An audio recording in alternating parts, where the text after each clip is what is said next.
أشهد أن لا إله إلا الله। Good evening সবাইকে। আমার নাম কেলভিন এবং আমি একজন প্রহরী। আজ আমি এখানে এসেছি কারণ আমার 6টি সন্দেহ রয়েছে, যেগুলো আমি বিশ্বাস করি যদি আমি এগুলো সঠিক জবাব পাই, আমি প্রস্তুত আছি ধর্মান্তরিত হতে এবং ইসলাম কবুল করতে।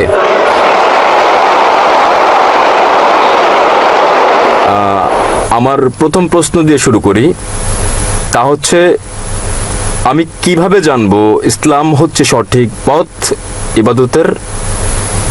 এবং আমি এই প্রশ্নের পর আমি দ্বিতীয় প্রশ্ন করব, যা হচ্ছে এরকম, আমি কিভাবে জানবো যে বাণী প্রচার করছি তা ঈশ্বরের কাছে যাচ্ছে?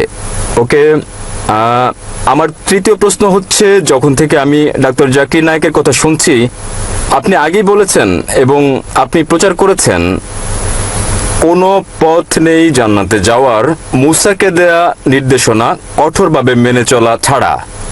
বর্তমান বিশ্বে মিডিয়ার সঙ্গে চ্যালেঞ্জ রয়েছে, আমাদের জীবনে যা আসে তা সবটাই। আপনি জানেন বর্তমান দিনে কিভাবে আমরা এই নিয়ম মেনে চলি এবং ঈশ্বর কি আপনাকে ক্ষমা করবেন যদি আপনি বারংবার ভুল করেন ও ক্ষমা চান? ভাই দুভাগে প্রশ্ন করতে চান, তিনটি ছটি প্রশ্ন করতে চান। প্রথম তিনটি প্রশ্ন ভাই করে ফেলেছেন, কেমন করে আমি জানবো যে ইসলামে ইবাদত করা সঠিক?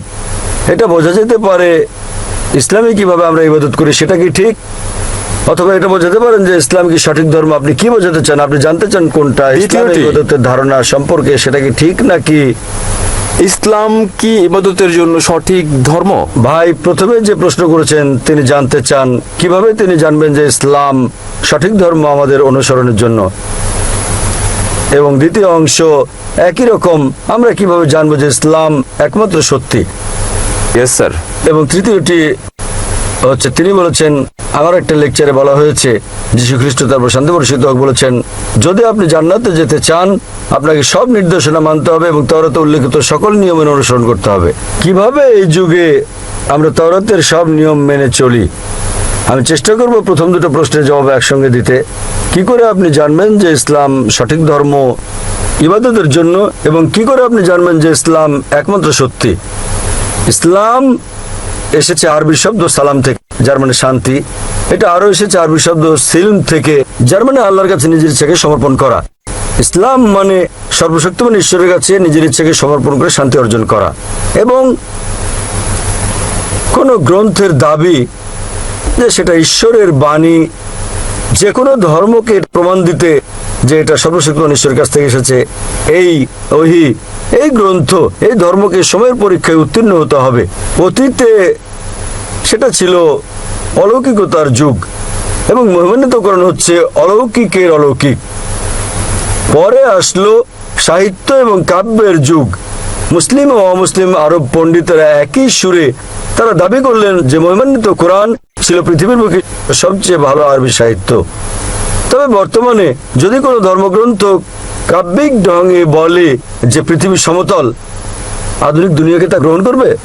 খুবই স্বাভাবিক না, কারণ বর্তমান হচ্ছে বিজ্ঞান ও প্রযুক্তির যুগ। তাহলে যদি আপনি এই পরীক্ষাটা করেন বিজ্ঞান ও প্রযুক্তির, বর্তমান সময়ে ধর্মগ্রন্থ সমূহের যেগুলো আমাদের কাছে আছে, বিশ্বের বিভিন্ন ধর্মের সকল ধর্মগ্রন্থ পরীক্ষায় ফেল করেছে কোরআন ছাড়া।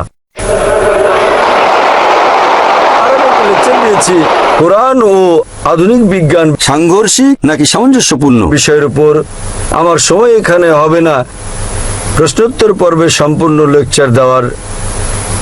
তবে আমি উল্লেখ করতে চাই, অ্যালবার্ট আইনস্টাইন বলেছেন, প্রখ্যাত বিজ্ঞানী ও নোবেল পুরস্কার বিজয়ী, যে ধর্ম ছাড়া বিজ্ঞান পঙ্গু এবং ধর্ম বিজ্ঞান ছাড়া অন্ধ।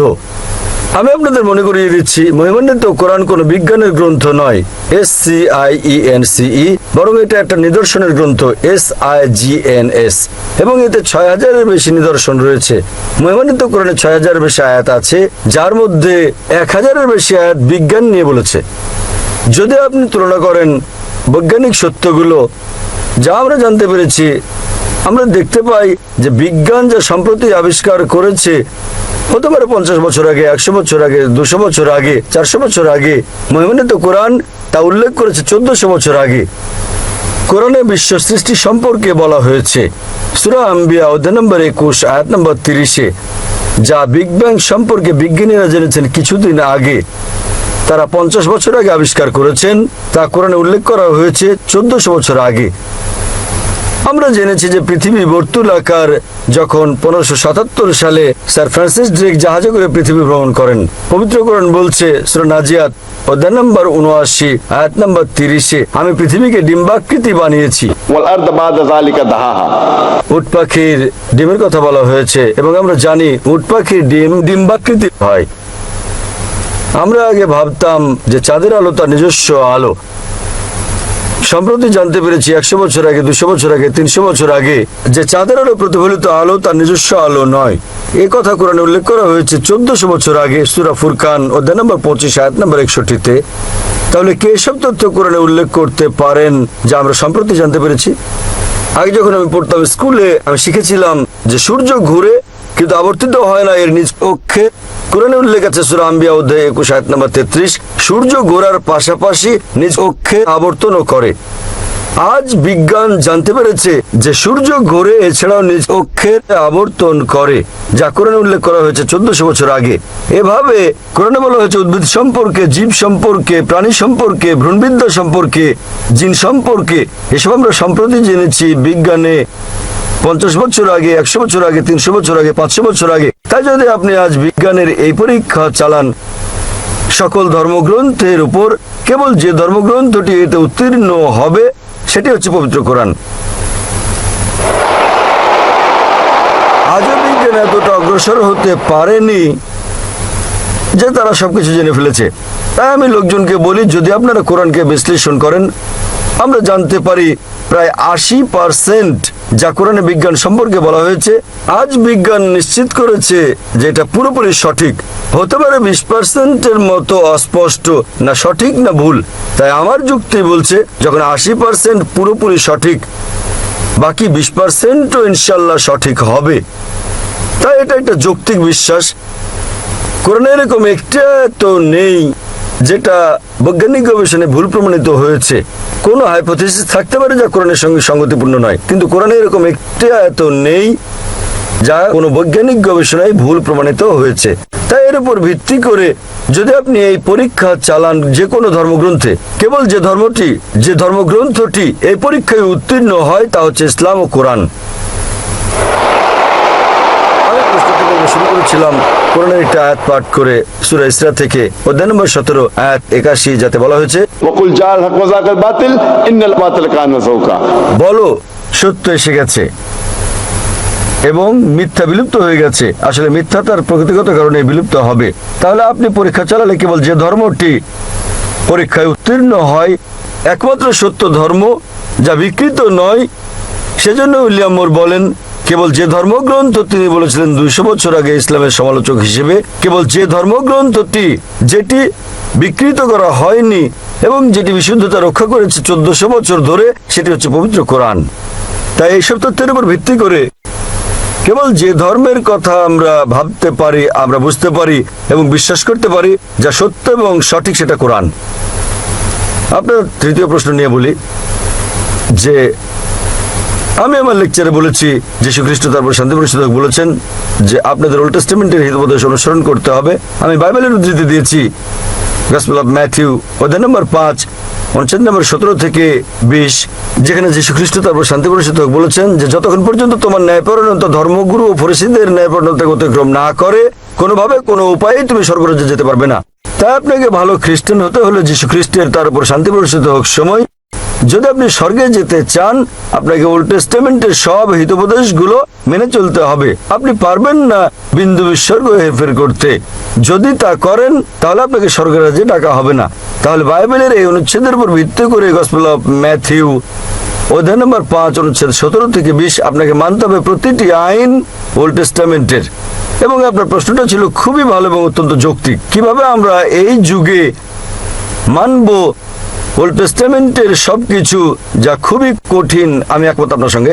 সে কারণে যীশু খ্রিস্ট তারপর শান্তি বর্ষিত হোক আরো বলেন, গসপেল অফ জন অধ্যায় নম্বর 16 অনুচ্ছেদ 12 থেকে 14, তিনি বলেন, তোমাদেরকে আমার অনেক কথা বলার আছে, কিন্তু এখন তোমরা তা সহ্য করতে পারবে না। যখন সত্যের আত্মা আসবেন, তিনি তোমাদের সত্যের দিকে নিয়ে যাবেন। তিনি নিজে থেকে কিছু বলবেন না, তিনি যা শুনবেন তাই বলবেন। তিনি আমাকে গৌরবান্বিত করবেন। এখানে যীশু খ্রিস্ট তার উপর শান্তি বর্ষিত হোক ভবিষ্যৎবাণী করেছেন সর্বশেষ ও চূড়ান্ত পয়গম্বর, সর্বশেষ ও চূড়ান্ত নবী মুহাম্মদ সাল্লাল্লাহু আলাইহি সাল্লামের।